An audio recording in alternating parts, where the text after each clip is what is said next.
പ്രിയമുള്ളവരെ, ഞാൻ ലളിത പരേഷ്. എല്ലാവർക്കും എൻ്റെ വീഡിയോയിലേക്ക് ഹാർദവമായ സ്വാഗതം.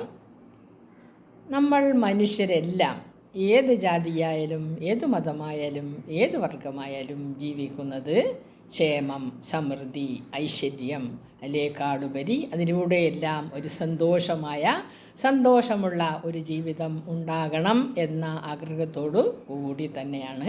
അപ്പം അങ്ങനെയുള്ള ആഗ്രഹത്തോടു കൂടി ജീവിക്കുമ്പോൾ പണമുണ്ടായാൽ നല്ല ഒരു ഐശ്വര്യമുള്ള, സമൃദ്ധിയുള്ള, സന്തോഷമുള്ള ജീവിതം ഉണ്ടാകുമെന്ന് നമ്മൾ ആരും വിചാരിക്കേണ്ട. അത് ഒരിക്കലും പലതും ഒത്തുചേരുമ്പോഴാണ് നമ്മൾക്ക് ക്ഷേമവും ഐശ്വര്യവും സമൃദ്ധിയും അതിൻ്റെ അവസാനം സന്തോഷം എന്ന ഒരു പ്രതീതിയും ഉണ്ടാകുന്നത്. അതുകൊണ്ട് തന്നെയാണ് നമ്മൾ കേട്ടിട്ടില്ലേ, സന്തോഷം എന്നത് ഒരു അനുഗ്രഹമാണ്. ഈ അനുഗ്രഹം ഉണ്ടാവുക എന്നത് അതിനേക്കാൾ ഗുണമുള്ള കാര്യമാണ്. അതേസമയത്ത് അത് അനുഭവിക്കാൻ പറ്റുക എന്നുള്ളത് അനുഗ്രഹത്തെക്കാൾ അതിലും അപ്പുറം ഒരു അനുഗ്രഹമാണ്. അതായത് happiness is bliss. To have it and enjoy it is beyond bliss. അതാണ് അത് ഉണ്ടാവുകയും അത് ആസ്വദിക്കാൻ നമുക്ക് പറ്റുകയും ചെയ്യുന്നുണ്ടെങ്കിൽ അതാണ് നമുക്ക് അനുഗ്രഹത്തെക്കാൾ എത്രയോ മുകളിൽ അതിൻ്റെ ഉപരി ഉണ്ടാകുന്നത് എന്ന് നമ്മൾ മനസ്സിലാക്കണം. പക്ഷേ അങ്ങനെ ഒരു ഉപരിയായ ഒരു സന്തോഷം, ഒരു അനുഗ്രഹം നമ്മൾക്കുണ്ടാകണമെങ്കിൽ നമ്മൾ ഓരോരുത്തരും വിചാരിക്കണം, ഈ ലോകത്തിലുള്ള എല്ലാ ആളുകളും എന്നെ സന്തോഷിപ്പിക്കാൻ ശ്രമിച്ചാലും എനിക്ക് സന്തോഷിക്കാൻ പറ്റുകയില്ല. എന്തുകൊണ്ടെന്നാൽ ഈ സന്തോഷം, എൻ്റെ സന്തോഷം എന്ന് പറയുന്നത് എൻ്റെ സ്വന്തം മാത്രമാണ്. അതായത് my happiness is my own.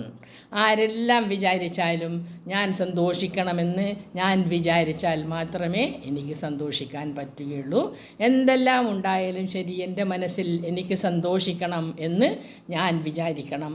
എത്ര വിഷമം വന്നാലും, എത്ര സന്തോഷം വന്നാലും, എത്ര സങ്കടം വന്നാലും എൻ്റെ മനസ്സിനെ അതിലേക്കെല്ലാം ചെന്നെത്തിക്കേണ്ടത് എൻ്റെ കടമ തന്നെയാണ്. അതുപോലെ നമ്മൾക്ക് ഓരോരുത്തർക്കും സന്തോഷിക്കണമെങ്കിൽ നമ്മൾ വിചാരിക്കണം. അല്ലാതെ ഒരുപാട് പണമുണ്ടാക്കിയാൽ സന്തോഷിക്കാമെന്നോ ഒരുപാട് എന്തെങ്കിലുമൊക്കെ കാണിച്ചു കൂട്ടിയിട്ട് സന്തോഷിക്കാമെന്നൊന്നും നമ്മൾ വിചാരിക്കേണ്ട. നമ്മുടെ സൈലാസ് മാർണർ പണമുണ്ടാക്കാൻ വിചാരിച്ചത് കൊണ്ട് മാത്രമാണ് മറിയം എന്ന കുട്ടിയെ വേണ്ടെന്ന് വെച്ചത്. അങ്ങനെ മറിയം റിച്ച്മണ്ടിൻ്റെ കൽവീട്ടിലേക്ക് പോയി. റിച്ച്മണ്ട് അവിടെ സ്വീകരിച്ചു. അവരുടെ ഒരു കൊച്ചു വീടായിരുന്നു. റിച്ച്മണ്ട് എന്ന വ്യക്തി വല്ലാത്ത സംശയരോഗിയായിരുന്നു. അയാൾ ഒരാഴ്ച അയാളുടെ വീട്ടിൽ താമസിച്ചതിന് ശേഷം അയാളുടെ ജോലിസ്ഥലത്തേക്ക് മറിയത്തെയും കൊണ്ടുപോവുകയാണ്. ജോലിസ്ഥലം എന്ന് പറയുന്നത് വളരെ ദൂരം വിജനമായ ഒരു സ്ഥലം, പാറകൾ ധാരാളം നിറഞ്ഞ സ്ഥലമായിരുന്നു. അധികമാരും താമസമില്ലാത്ത ഏക്കറോളം കണക്കിന് വ്യാപിച്ചു കിടക്കുന്ന പാറകളും അതിൻ്റെ ഓരോരോ മധ്യത്തായി കശുമാങ്ങയുടെ വൃക്ഷങ്ങൾ വളരുന്ന മരങ്ങളും ഉണ്ടായിരുന്നു. അവിടെ ധാരാളം വീടുകളൊന്നും ഉണ്ടായിരുന്നില്ല. ജോലിക്കാർക്ക് വിശ്രമിക്കാൻ ഒരു ഓലഷെഡ്, പിന്നെ അവർക്ക് പാചകം ചെയ്യാൻ ചെറിയ 2 വീട്, ഇത്രയും മാത്രമാണ് ഉണ്ടായിരുന്നത്. പാറ വെട്ടുന്ന ജോലിക്കാർ എല്ലാവരും അവരുടെ വീട്ടിൽ പോവുകയില്ല. അതുകൊണ്ട് തന്നെ അവർക്ക് പാചകം ചെയ്ത് ആഹാരം കഴിക്കാനും വിശ്രമിക്കാനും ഒരു ഷെഡും 2 ഓലപ്പുരകളും ഉണ്ടായിരുന്നു. ഈ ഓലപ്പുരകളുടെ വെറും ചെറുതായിരുന്നു. അതായത് ഒരു സമചതുരത്തിൽ 4 മുറികൾ, നടുക്ക് ഒരു ഹാള്, അപ്പുറത്തൊരു ബെഡ്റൂം, ഇപ്പുറത്ത് ഒരു അടുക്കള എന്ന് പറയുന്നത് പണ്ടത്തെ അടുക്കളയാണ്. ഒരുപാട് സൗകര്യങ്ങളൊന്നുമില്ല. തറയിൽ അടുപ്പ് കത്തിക്കണം, തറയിലിരുന്നു കൊണ്ട് തന്നെ കത്തിക്കണം. അങ്ങനെ വിറക് അടുക്കളയുടെ മുകളിൽ ഒരു അട്ടം പോലെ കെട്ടി അതിൽ വിറകെല്ലാം സൂക്ഷിച്ച് വെക്കണം. കൊച്ചു വീട്ടുപാത്രങ്ങളും ഒക്കെ ഉണ്ടായിരുന്നു. കൊച്ചു ആവശ്യത്തിനുള്ള വീട്ടുപാത്രങ്ങളും ഉണ്ടായിരുന്നു. മറിയത്തെ വളരെ സ്നേഹത്തോടെ അയാൾ വിളിച്ചു. അങ്ങനെ ആ വീട്ടിലേക്ക് അവർ വരികയാണ്. മറിയം അയാളുടെ കൂടെ പോവാൻ തയ്യാറായി. കാരണം വിവാഹം കഴിച്ച പുരുഷനാണ്. എപ്പോഴും അങ്ങനെ തന്നെ ആവണം, അയാളുടെ അനുസരിക്കണം. സ്വന്തം സന്തോഷം ഉണ്ടാവണമെങ്കിൽ ഞാൻ തന്നെ വിചാരിക്കണം എന്ന് ഒരുപാട് അറിയുന്ന ഒരു കുട്ടിയായിരുന്നു മറിയം. അങ്ങനെ മറിയം അയാളുടെ കൂടെ വളരെ സന്തോഷത്തോടെ വളരെ പ്രതീക്ഷയോടെ അയാൾ മറിയം റിച്ച്മണ്ടിൻ്റെ കൂടെ അങ്ങേ പോയി. അങ്ങനെ ആ വീട്ടിൽ കയറിയപ്പോൾ മറിയത്തിന് വല്ലാത്ത വിഷമം തോന്നി. പറയത്തക്ക സൗകര്യങ്ങളൊന്നും മറിയത്തിൻ്റെ വീട്ടിന് കുറച്ചൊക്കെ സൗകര്യങ്ങളുണ്ടായിരുന്നു. പക്ഷേ ഈ വീട്ടിൽ പറയത്തക്ക ഒരു സൗകര്യവും ഇല്ല. ചെറിയൊരു ഓല വീട്, കിടന്നുറങ്ങാൻ ഒരു കട്ടിൽ പോലും ഇല്ലായിരുന്നു. നിലത്ത് പാവിഴിച്ച് കിടന്നുറങ്ങണം. അടുക്കളയും കണ്ടപ്പോൾ മറിയത്തിന് വിഷമം തോന്നി. പക്ഷേ എൻ്റെ ജീവിതം ഞാൻ തന്നെ ഉണ്ടാക്കണം എന്ന് ആ കുട്ടിക്ക് നല്ലതുപോലെ അറിയാമായിരുന്നു. അതുകൊണ്ട് അവൾ ആ വെറുപ്പൊന്നും കാണിച്ചില്ല. പക്ഷേ റിച്ച്മണ്ടിനാണെങ്കിൽ വളരെ സന്തോഷം. ഇവളെ ആ വീട്ടിൽ നിന്ന് കൊണ്ടുവന്നു വിജനമായൊരു സ്ഥലത്ത് പാർപ്പിക്കാൻ പറ്റിയതിൻ്റെ സന്തോഷം. കാരണം സംശയരോഗിയായ അയാൾക്ക് എല്ലാം സംശയമായിരുന്നു. കണ്ടതും കേട്ടതും നോക്കുന്നതും എല്ലാം വളരെ സംശയമായിരുന്നു. മറിയത്തിന് കുറച്ചൊക്കെ അത് മനസ്സിലായിട്ടുണ്ടായിരുന്നു. വേണ്ടുന്ന സാധനങ്ങളെല്ലാം റിച്ച്മണ്ട് പോയി സാധനങ്ങളെല്ലാം വാങ്ങിച്ചു കൊണ്ടുവന്നു. അവർ ആ അടുക്കളയിൽ സന്തോഷമായി പാചകം ചെയ്തു. ആ ഹാളിൽ ഇരുന്ന് ആഹാരം കഴിച്ചു. ആ തറയിൽ കിടന്ന് ഉറങ്ങി സന്തോഷമായി. അങ്ങനെ ഒരാഴ്ച കഴിഞ്ഞുപോയി. അങ്ങനെ ഒരാഴ്ച കഴിഞ്ഞപ്പോൾ റിച്ച്മണ്ടിന് ജോലിക്ക് പോകണം. കാരണം ജോലി ചെയ്യാതെ കാശൊന്നും സംഘടിപ്പിക്കാൻ പറ്റുകയില്ല. അങ്ങനെ റിച്ച്മണ്ട് ജോലിക്ക് പോവാനായി മുറ്റത്തിറങ്ങിയപ്പോൾ അതൊരു വലിയ സംഭവമായിരുന്നു. അപ്പോൾ ആ വീടിനെ പറ്റി പറയുക എന്ന് പറഞ്ഞാൽ കശുമാങ്ങയുടെ വൃക്ഷങ്ങൾ നിറഞ്ഞ ആ സ്ഥലത്ത് വർഷങ്ങളോളം തറയിൽ വീണ് കിടക്കുന്ന ഇലകൾ കുന്നുകൂടി പരപ്പായിട്ട് കിടപ്പുണ്ടായിരുന്നു. അതിലൂടെയെല്ലാം ഒരു ചെറിയ കാക്ക നടന്നു പോയാൽ പോലും നല്ല കിലുകില ഇലകളുടെ ശബ്ദം കേൾക്കും. ഉച്ച സമയത്തെല്ലാം ഇങ്ങനെ കാക്കകൾ അതിലൂടെ പറന്ന് നടന്നു പോകുമ്പോൾ അരയ്ക്കോ നടക്കുന്നത് പോലെ മറിയത്തിന് തോന്നാറുണ്ട്. വിജനമായ സ്ഥലമാണ്. കരിയിലകൾ കൂടിക്കിടക്കുന്നുണ്ടായിരുന്നു. എല്ലാം കൊണ്ടും ഒരു വല്ലാതെ ഭയമുണ്ടാക്കുന്ന സ്ഥലം. അടുത്തെങ്ങും വലിയ വീടുകളൊന്നും ഇല്ല. ഈ 2 ഓലപ്പുരയും ആ ഒരു ഷെഡും മാത്രമാണ് അടുത്തുണ്ടായിരുന്നത്. മറിയത്തിന് അവിടെ കിടന്നുറങ്ങാനോ അവിടെ നിന്ന് ഒന്ന് മുറ്റത്തിറങ്ങാനോ ഒക്കെ വളരെ പേടിയായിരുന്നു. കാരണം പാമ്പുകൾ ധാരാളം ഉണ്ടായിരുന്നു. വെള്ളം കോരുന്ന കിണർ മുറ്റത്തായിരുന്നു. പാള കൂട്ടി വെച്ച് അതിൽ കയറ് കെട്ടി വെള്ളം കോരണമായിരുന്നു. അതൊക്കെ വളരെ വളരെ ബുദ്ധിമുട്ടുള്ള കാര്യമായിരുന്നു. പേടിയുള്ള കാര്യമായിരുന്നു. കിണറിന് ആൾമറ പോലും ഇല്ലായിരുന്നു. കാല് തെറ്റിയാൽ കിണറ്റിൽ വീണുപോകും. അത്രയും വിജനമായ പേടിപ്പെടുത്തുന്ന ഒരു വെറും ഗ്രാമപ്രദേശത്തേക്കാണ് മറിയത്തെ അയാൾ കൊണ്ടുപോയത്. അങ്ങനെ ആ വീട്ടിൽ റിച്ച്മണ്ട് പോകുമ്പോൾ ഒറ്റയ്ക്കിരിക്കണം എന്നൊരു ഭയം മറിയത്തിന് ഉണ്ടായിരുന്നു. അവൾ പക്ഷേ അതൊന്നും കാണിച്ചില്ല. അങ്ങനെ ആ ഒരാഴ്ചയെല്ലാം സമൃദ്ധിയായി സന്തോഷമായി കഴിഞ്ഞ് റിച്ച്മണ്ട് അങ്ങനെ ജോലിക്ക് പോവാനായിട്ട് എല്ലാം ഒരുങ്ങി മുറ്റത്തിറങ്ങിയപ്പോൾ ഒരു സംഭവം. മുറ്റത്ത് ഒരു വലിയ ചേര കിടക്കുന്നുണ്ടായിരുന്നു. റിച്ച്മണ്ടിന് ഈ പാമ്പിനെ, ആർക്കായാലും പാമ്പിനെ പേടിയാണ്. ചേരയായാലും നമ്മൾ കേട്ടിട്ടില്ലേ അളമുട്ടിയാൽ കടിക്കുമെന്ന്. അപ്പോൾ റിച്ച്മണ്ടിന് ചേരയെ കണ്ടപ്പോൾ വല്ലാത്ത പേടിയായി. അയാൾ വീട്ടിനകത്ത് വന്ന് ഒരു വലിയ വടിയെടുത്ത് അതിനെ എറിയാനും ഓടിക്കാനും ഒക്കെ നോക്കിയെങ്കിലും അതെങ്ങനെയെങ്കിലോ ഇഴഞ്ഞു പിടഞ്ഞു മാറി വീട്ടിൻ്റെ മുകളിലേക്ക് കയറി. ആ ഓലപ്പരയുടെ മുകളിലേക്ക് ഈ ചേര കയറിയപ്പോൾ റിച്ച്മണ്ടിന് വല്ലാത്ത പേടിയായി. വീട്ടിനകത്ത് കയറുമോ എന്നൊരു പേടി. അയാൾ മുറ്റത്തിരുന്ന് ആ ജോലിക്കാരെയൊക്കെ ഒന്ന് വിളിച്ചു. ജോലിക്കാരെല്ലാം പോകാനുള്ള ഒരുക്കത്തിലായിരുന്നു. ജോലിക്കാരെയെല്ലാം വിളിച്ചപ്പോൾ അവർ 5-6 പേരുണ്ടായിരുന്നു. എല്ലാവരും ഓടി വന്നു. കാരണം റിച്ച്മണ്ടിൻ്റെ കൂടെ കല്ല് വെട്ടുന്നവരാണ്. അവരെല്ലാം ഓടി വന്നു. വീട്ടിൻ്റെ മുകളിലേക്ക് നോക്കി എന്നിട്ട് പറഞ്ഞു, അത് ചേരയല്ലേ, അതങ്ങ് പൊയ്ക്കോളുന്നു. പക്ഷേ മറിയത്തിന് പേടിയായി. മറിയം പറഞ്ഞു, നിങ്ങളെല്ലാം പോയി കഴിയുമ്പോൾ ചേരകത്ത് കയറിയാൽ ഞാനെന്ത് ചെയ്യുമെന്ന് പറഞ്ഞ് മറിയവും അവരുടെ ഇടയിലൂടെ ഒന്ന് മുറ്റത്തിറങ്ങി. അപ്പോൾ ഈ മുറ്റത്തിറങ്ങിയപ്പോൾ 5-6 ആണുങ്ങൾ, പുരുഷന്മാർ മുറ്റത്ത് നിൽക്കുന്നിടത്ത് മറിയം ഇറങ്ങിയപ്പോൾ സൈലാസിൻ്റെ മനസ്സിൽ അയാളുടെ സംശയം രോഗം വല്ലാതെ പത്തി വിടർത്തിയാടാൻ തുടങ്ങി. അവരെല്ലാം കാണാൻ, ഇവളെ കാണിക്കാനാണ് ഇറങ്ങിയത് എന്ന് അയാൾക്ക് മനസ്സിൽ തോന്നി. അയാളുടെ മനസ്സിൽ ഇങ്ങനെ പകയും ദേഷ്യവും എല്ലാം കടിച്ചു വെച്ചയാൾ നിന്നു. മറിയം അകത്ത് കയറുന്നതേയില്ല. ഓരോരുത്തരടുത്തായിട്ട് സംസാരിക്കുകയായിരുന്നു. അയാൾക്കത് സഹിക്കാനേ കഴിഞ്ഞില്ല. എങ്കിലും അയാൾ കുറേ നേരം പല്ലിറുക്കി കടിച്ചും അങ്ങനെ ആശ്വസിച്ച് കുറേ നേരം നിന്നു.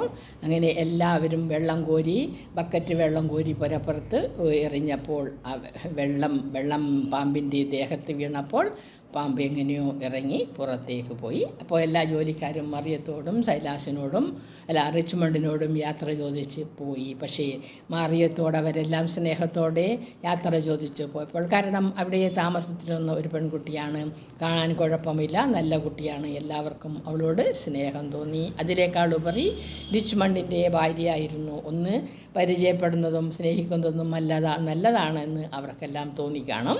അങ്ങനെ അവരെല്ലാം സ്നേഹത്തോടെ മറിയത്തോട് യാത്ര പറഞ്ഞു പോകുമ്പോൾ നമ്മുടെ റിച്ച്മണ്ട് പകയോടെ, ദേഷ്യത്തോടെ, ഈർഷ്യത്തോടെ അവളെ നോക്കി.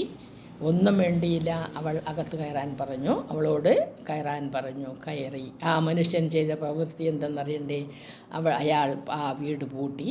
പുറത്തുനിന്ന് 2 കതകുകൾ, അടുക്കളയുടെ വാതിലും മുറ്റത്തിൻ്റെ മുൻവശത്തിൻ്റെ വാതിലും പൂട്ടി. അയാൾ ഒന്നും പറയാതെ ദേഷ്യത്തോടെ ജോലി സ്ഥലത്തേക്ക് പോയി.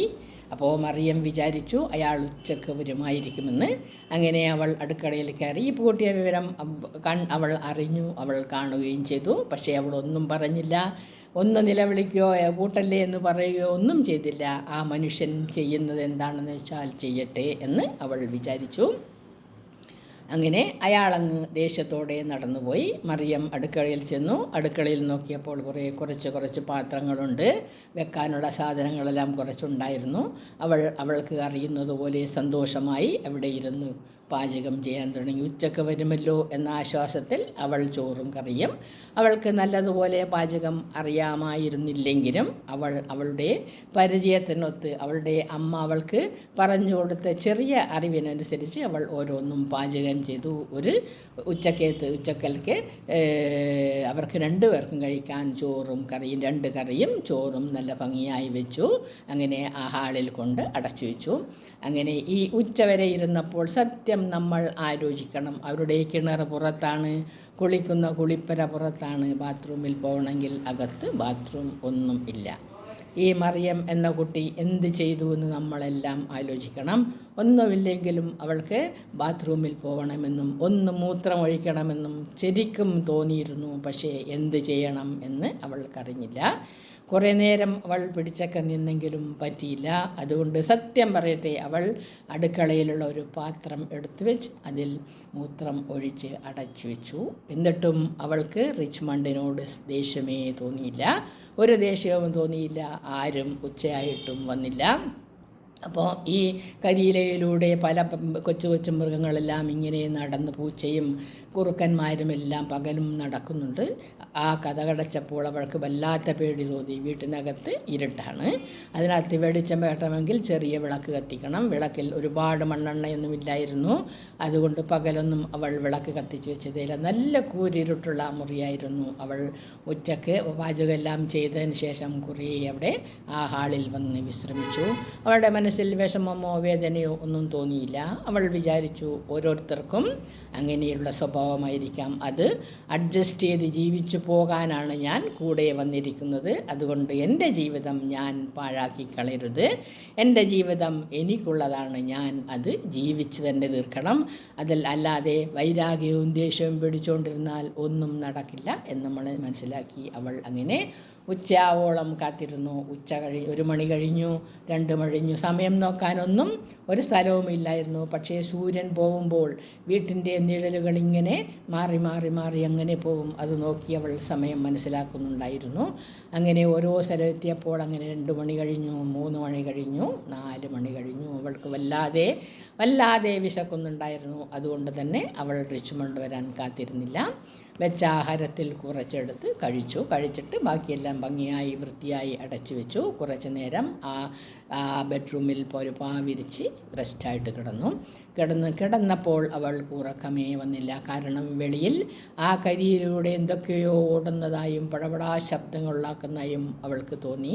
വിജനമായ സ്ഥലത്ത്, ഒറ്റപ്പെട്ട സ്ഥലത്ത് അവൾ വല്ലാതെ പേടിച്ചുപോയി.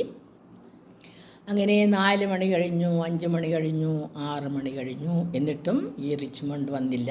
അവൾക്ക് വല്ലാതെ ഭയം തോന്നി. അവൾ ആ വീട്ടിൻ്റെ ചെറിയ ഒരു ജനാലയുടെ ആ ഷെഡിലേക്ക് നോക്കിയപ്പോൾ അവളുടെ ജോലിക്കാരും വന്നിട്ടില്ലായിരുന്നു.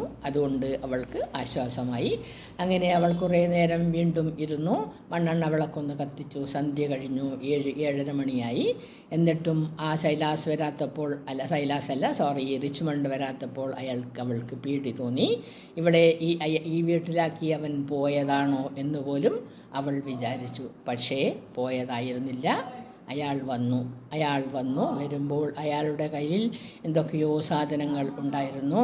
വന്നു കഴിഞ്ഞപ്പോൾ അയാൾ വീട്ടിൻ്റെ കതക് തുറന്നു, മുൻവശത്ത് തുറന്നു.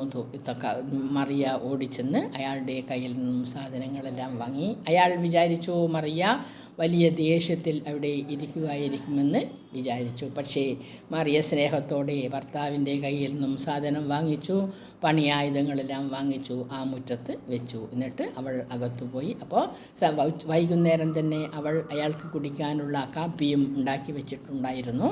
കാപ്പി ഒന്ന് ചൂടാക്കി ആ മനുഷ്യൻ്റെ കയ്യിലേക്ക് കൊണ്ടുകൊടുത്തപ്പോൾ റിച്ച്മണ്ട് അവളെ ഒന്ന് ആപാദചൂടം നോക്കിയിട്ട് ഒന്നും പറഞ്ഞില്ല. അയാളുടെ ദേഷ്യത്തിന് ചെറിയ ശമനം ഉണ്ടായിരുന്നു. എങ്കിലും മറിയം പേടിച്ചതോ വിഷമിച്ചതോ സന്തോഷിച്ചതോ ഇല്ല. അയാൾക്ക് ചെയ്യേണ്ടതെല്ലാം അവൾ ചെയ്തു വെച്ചിട്ടുണ്ടായിരുന്നു. പാറ വെട്ടുന്ന ജോലിക്കാരനാണ്. അതുകൊണ്ട് അയാൾ വരുമ്പോഴത്തേക്കും കുളിക്കാൻ ഒരു പാത്രത്തിൽ വെള്ളം വരെ ചൂടാക്കി വെച്ചിട്ടുണ്ടായിരുന്നു. അവൾ ഒന്നും പറയാതെ കാപ്പി കൊണ്ട് കൊടുത്തു. അയാൾ അത് കുടിച്ചു. അയാൾ ഉടുപ്പെല്ലാം മാറി കുളിക്കാനായിട്ട് അടുക്കളയിലേക്ക് നോക്കിയപ്പോൾ അവിടെ വെള്ളമുണ്ടായിരുന്നു. മാത്രമല്ല അയാൾ നോക്കി, പാത്രത്തിലെല്ലാം ആഹാരങ്ങളും ഉണ്ടായിരുന്നു. അയാൾക്ക് സന്തോഷം തോന്നിയെങ്കിലും അയാൾക്ക് അത് പ്രകടിപ്പിക്കാനേ കഴിഞ്ഞില്ല. അപ്പോൾ ആ ഒരു അവസ്ഥ നമ്മളെല്ലാം മനസ്സിലാക്കണം. ഒരു മറിയം എന്ന പെൺകുട്ടി അവൾക്ക് പറ്റുന്ന തരത്തിൽ ആഹാരമുണ്ടാക്കി അടച്ചു വെച്ചിരിക്കുകയാണ്. ഭർത്താവ് തന്നപ്പോൾ അത് കാണുമ്പോൾ ആ ഭർത്താവിൻ്റെ മനസ്സിൽ ഒരു സന്തോഷമുണ്ടെങ്കിൽ ആ സന്തോഷം ഭാര്യയിലേക്ക് പകർത്തുമെങ്കിൽ ആ സന്തോഷമാണ് സന്തോഷം എന്ന് പറയുന്നത്. സത്യം അവർ പുതമയുടെ ഭാര്യയും ഭർത്താക്കന്മാരാണ്. അപ്പോൾ ഞാൻ കൊണ്ടുവന്ന ഭാര്യ ഞാൻ ഇത്ര ക്രൂരത ചെയ്തിട്ടും ആ പണി വളരെ ക്രൂരത തന്നെയായിരുന്നു. നമ്മൾക്കെല്ലാം മനസ്സിലാകും അത് ക്രൂരമായ ഒരു പ്രവൃത്തി തന്നെയായിരുന്നു. അയാളുടെ മനസ്സിൽ ആ ഒരു സംശയരോഗം പത്തി വിടർത്തി ആടിയത് കൊണ്ട് ചെയ്ത ഒരു വലിയ ക്രൂരതയായിരുന്നു. ആ കുട്ടിക്ക് ഒന്ന് പുറത്തുപോയി പ്രാഥമിക ആവശ്യം നടത്താൻ പോലും ഒരു അവസരം കൊടുക്കാതെ അയാൾ പൂട്ടിയിട്ട് ഒരു ദിവസം മുഴുവൻ പൂട്ടിയിട്ട ആ ഒരവസ്ഥ നമ്മളെല്ലാം ഓർക്കണം. എന്നിട്ടും ആ കുട്ടിക്ക് ഒരു വിഷമമോ വേദനയോ വൈരാഗ്യമോ ആ മനുഷ്യനോട് തോന്നിയതേയില്ല. അവൾ അയാളെ സ്നേഹത്തോട് തന്നെ വന്ന് സ്വീകരിക്കുന്നു. അയാൾക്ക് വേണ്ടി കാപ്പി കൊണ്ടു കൊടുക്കുന്നു. കുളിക്കാനുള്ള വെള്ളം പുറത്താണ്, ഓലപ്പുരയാണ്, കുളിപ്പുര എന്ന് പറയും. അവൾ കുറേശ്ശെ ഒഴിച്ച് ഒരു വലിയ പാത്രത്തിലേക്ക് ആ വെള്ളമെല്ലാം കൊണ്ട് ഒഴിച്ചു കൊടുത്തു ഭർത്താവിന് കുളിക്കാൻ. അപ്പോൾ ഇത്രയുമായപ്പോൾ റിച്ച്മണ്ടിൻ്റെ മനസ്സിൽ ചെറിയൊരു സഹതാപം അല്ല, എന്തോ പറയാനാ, അവളടുത്ത് എന്തോ ഒരു സ്നേഹം അയാൾക്ക് തോന്നുന്നുണ്ടായിരുന്നു. പക്ഷേ അത് പുറത്തു കാട്ടാൻ അയാൾ ശ്രമിക്കുന്നതേ ഇല്ല. അതാണ് ഒരാൾക്ക് എത്ര നമ്മളുടെ മനസ്സിൽ നമ്മൾ എന്താണോ വിചാരിക്കുന്നത് അതാണ് അതുകൊണ്ട് തന്നെയാണ് നമ്മൾ പറയുന്നത് we are the product of our own thoughts. നമ്മുടെ ചിന്തയിൽ ഉരുത്തിരിയുന്നതാണ് നമ്മൾ ഓരോരുത്തരും. അപ്പോൾ ആരെല്ലാം നമ്മുടെ മുമ്പിൽ വന്ന് നമ്മളെ സന്തോഷിപ്പിക്കാൻ, ഈ ലോകം മുഴുവൻ നമ്മളെ ഓരോരുത്തരെയും സന്തോഷിക്കാൻ ശ്രമിച്ചാലും സന്തോഷം നമുക്ക് ഉണ്ടാവുകയില്ല. കാരണം നമ്മൾ വിചാരിക്കണം, നമ്മളുടെ ഓരോരുത്തരെയും സന്തോഷം എന്ന് പറയുന്നത് നമ്മുടെ സ്വന്തം മാത്രമാണ്. ആ സ്വന്തം സന്തോഷം ഉണ്ടാക്കാൻ നമ്മൾ ഓരോരുത്തരും നല്ലതുപോലെ പരിശ്രമിക്കണം. ക്ഷമിക്കേണ്ടിടത്ത് ക്ഷമിച്ചും പൊറുക്കേണ്ടിടത്ത് പൊറുത്തും ആഹ്ലാദിക്കേണ്ടിടത്ത് ആഹ്ലാദിച്ചും ദേഷ്യം പിടിക്കേണ്ടിടത്ത് ദേഷ്യം പിടിച്ചും എല്ലാം ജീവിതം ഓരോന്നനുസരിച്ച് തരണം ചെയ്യുമ്പോൾ മാത്രമാണ് നമ്മുടെ ജീവിതത്തിൻ്റെ ക്ലൈമാക്സ് ഭാഗമായ ഏറ്റവും ഉയർന്ന ഭാഗമായ സന്തോഷത്തിലേക്ക് നമ്മൾ എത്തുന്നത് എന്ന് നമ്മൾ മനസ്സിലാക്കണം. ബാക്കി കാര്യമായി ഞാൻ പിന്നെ വരാം. നന്ദി, നമസ്കാരം.